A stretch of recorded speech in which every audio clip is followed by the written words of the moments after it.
Marie-Hélène. Je fais partie des 5 fondateurs avec Nicolas de l'association créée en 2019. Donc je fais partie du début de l'aventure. Et aujourd'hui, je fais partie du bureau Collège Solidaire, qu'on essaye de baptiser Collège Solidaire, avec 5 autres personnes.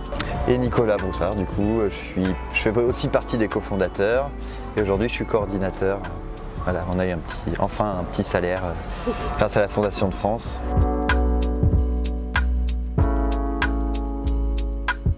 On a un champ, une parcelle d'1,5 hectare à Fleury.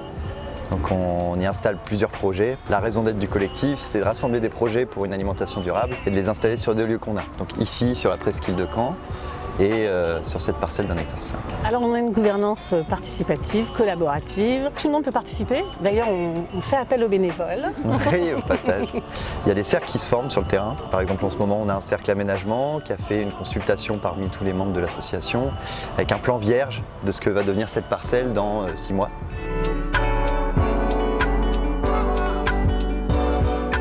On a commencé par se rencontrer entre nous, après on a cherché un lieu. Et en parallèle de ça, on participait à un truc qui s'appelle le PAT, c'est le plan alimentaire territorial. C'est des institutionnels, des entreprises, plein de gens qui se regroupent régulièrement dans des réunions pour décider du futur de l'alimentation sur le territoire. C'est Caen Normandie Métropole, c'est Caen et les alentours.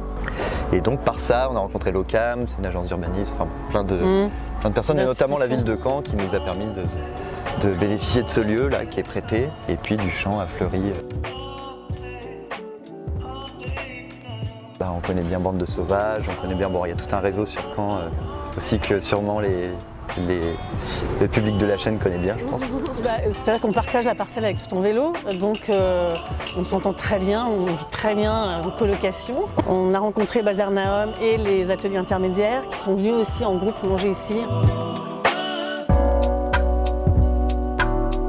On expérimente, on essaie de faire des choses assez diversifiées, quoi. Festives. Ça fait toujours plaisir, et puis un lieu comme ça, on a envie d'en faire un truc, on a envie de lui donner toutes ses couleurs, quoi. On est porteur de projet de la maison d'alimentation durable pour l'instant, donc que l'on commence à faire avec, c'est le projet justement de la restauration du vendredi midi, c'est de proposer une cuisine bio, locale, allant vers le zéro déchet. En fait, enfin tendant vers, et végétarienne en tous les cas.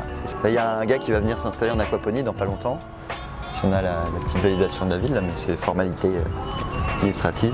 Que ce soit un lieu qui évolue avec le temps, que les gens aussi évoluent, que le bureau évolue, c'est pour ça qu'il est aussi ouvert.